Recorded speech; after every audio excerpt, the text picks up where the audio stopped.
साथियों नमस्कार। इस वक्त मौजूद हैं भवानी खेड़ा के अंदर। आपको बता दें कि कांग्रेस पार्टी की आज अलग अलग जगहों पर जो दिनेश कुमार प्रभारी ने मीटिंग ली और कांग्रेस पार्टी की अगर बात की जाए हरियाणा प्रदेश में गुटबाजी किसी से छिपी नहीं है। हरियाणा में एक तरफ हुड्डा गुट, दूसरी तरफ किरण सुरजेवाला और कुमारी शैलजा गुट। इस वक्त जो बहुतायात में जो नेता आपको पीछे नजर आ रहे हैं सभी किरण चौधरी गुट से हैं और दूसरी तरफ पूर्व विधायक रामकिशन फौजी जो पिछले कुछ समय पहले ही हुड्डा साहब का दामन थाम चुके हैं। लेकिन अगर भवानी खेड़ा की बात की जाए, ना सिर्फ ऊपर के नेताओं में बल्कि विधानसभा के नेताओं में भी गुटबाजी, अगर हुड्डा गुट की बात की जाए तो यहाँ पर मास्टर सतबीर और रामकिशन फौजी के बीच जो लगातार अलग अलग मीटिंग करते हैं वो बात भी किसी से छिपी नहीं है। क्या ये कांग्रेस की नैया पार हो पाएगी इस गुटबाजी के बीच? तमाम मुद्दों पर बात करने के लिए किरण चौधरी गुट के कुछ नेता हमारे साथ मौजूद हैं। सबसे पहले शिव कुमार जी से जानने का प्रयास करेंगे। सर नमस्कार। नमस्कार सर, ये बताइए आज जो आपकी मीटिंग हुई कैसा लग रहा है? बहुत अच्छा लग रहा है। हम सारे जो किरण चौधरी के मैडम के में विश्वास जिताया है। आज संगठन के बारे में सारी ये मीटिंग थी। दिनेश सिंह जी लखनऊ से, यूपी से हमारे बीच में ऑब्जर्वर बन के आए थे और हम सब ने मिल के जितने भी हल्का भवानी खेड़ा के किरण चौधरी के खेमे से जितने भी कैंडिडेट आते हैं हम सब एक हैं और कांग्रेस का समर्थित और समर्पित सारे, कोई 20 साल से, कोई 10 साल से, कोई 15 साल से, कोई 40 साल से समर्पित है कांग्रेस के प्रति और कांग्रेस के प्रति विश्वास जता रहे हैं। और जो कांग्रेस की रीढ़ की हड्डी आज हमारे साथ जो कंधे से कंधा मिलके चल रहे हैं वो लोग सभी आज भवानी खेड़ा ब्लॉक में यहाँ पहुँचे हुए थे और उन्होंने सभी ने, हमने किरण चौधरी और बहन श्रुति चौधरी में विश्वास जताया है। ये बताइए सर, आपने जिक्र किया कि खेमेबाजी, क्या कांग्रेस के लिए ये अच्छी बात है कि कांग्रेस के शीर्ष नेतृत्व में खेमे बने हुए हैं? ऐसा है, ये खेमे नहीं है जी, कोई गुटबाजी नहीं है जी, ये सारा आप अपना शक्ति प्रदर्शन है जी। हम लोग भी सारे अपने शक्ति के साथ खड़े हैं, सभी सक्षम हैं, सारे के सारा जितने कैंडिडेट यहाँ ये भी सक्षम हैं। उन लोगों की हम नहीं कहते कि भी वो क्या है क्या नहीं है, हम किसी के किंतु परंतु नहीं करते, ना किसी की बाइकाट करते। हम सब एक हैं और एक आप सब का मतलब कि किरण खेमे के लोग कांग्रेस की बात कर रहे हैं, हम सब एक हैं। दीपेश भाई, आज आप बताइए कि लगातार मीटिंगें चल रही हैं तो क्या इस बार सत्ता परिवर्तन होता नजर आ रहा है अगर भवानी खेड़ा हल्का की बात की जाए तो? क्योंकि पिछले लगातार 2 बार से कांग्रेस के कैंडिडेट हैं वो उन्हें हार का सामना करना पड़ रहा है। देखिए सोमवीर भाई, भवानी खेड़ा में पीछे मैडम किरण चौधरी का 3-4 दफ़ा आना हुआ जी। एक बार तो हमारे आज़ाद भाई ने जमालपुर में मैडम को बुलाया, मैंने खुद भवानी खेड़ा में बुलाया, रघुबीर सिंह रंगा जी ने अभी बलियाले में बुलाया और कई कार्यक्रमों में मैडम किरण चौधरी का आना हुआ। किसी भी कार्यक्रम में हजारों की संख्या से कम लोग नहीं थे।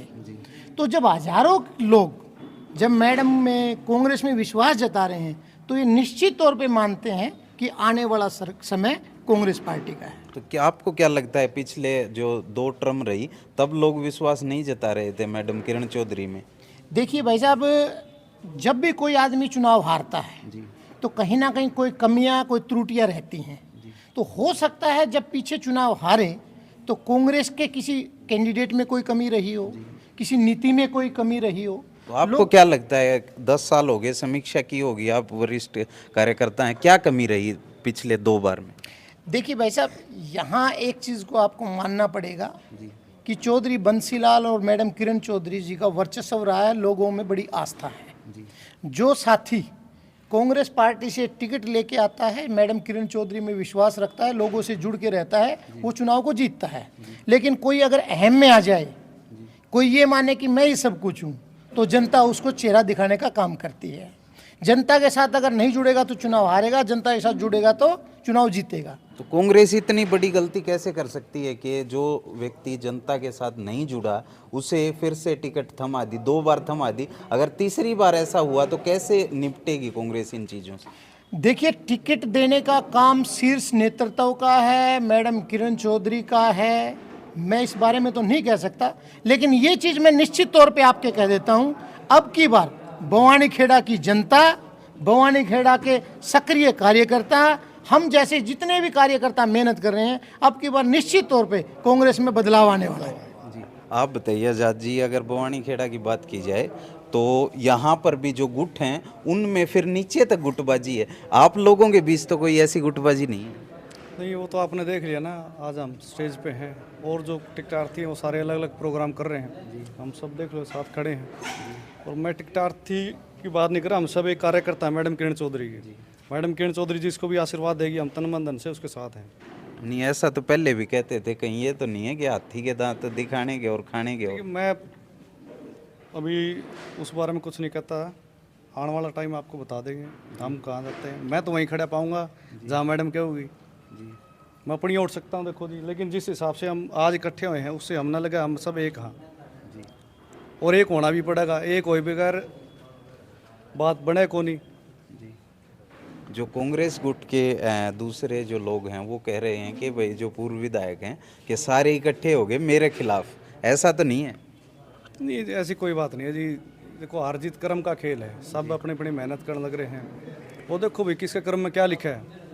अभी आपने एक सवाल कराया था भाई, 2 बार टिकट लेके आया रामकृष्ण फौजी, भाई वो हार गया, वो उसका कर्म है, कोई इसमें अपनी कोई वो नहीं होती। कर्म वो जनता ने वोट देना लोकतंत्र में, तो कर्म भी काम करता है जी, मेहनत सारे उनने कर्म नहीं करे, पीछे 15 साल विधायक रहे। वो तो आप शाणे हो, पत्रकार हो, समझो इन बातें ना। कर्म कहीं ना कहीं कर्म में ही कमी आई होगी ना, लोगों के सुख दुख में को नहीं आया होगा, लोगों की गलियां को नहीं बनवाई होगी, लोग सीवर को नहीं बनवाए होंगे, समझ रहे हो ना बात, ये चीज़। आप बताओ दिपेश भाई, क्या लग रहा है कैसे नैया पार होगी कांग्रेस की?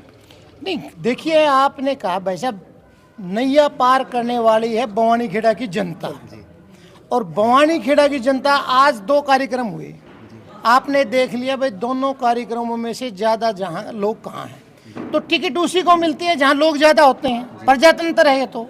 और प्रजातंत्र में आज जहाँ एक खड़ा हो और जहाँ ज़्यादा खड़े हों तो ज़्यादा हमेशा मजबूत होते हैं, और ज़्यादा वहीं होते हैं जहाँ जनता ज़्यादा होती है।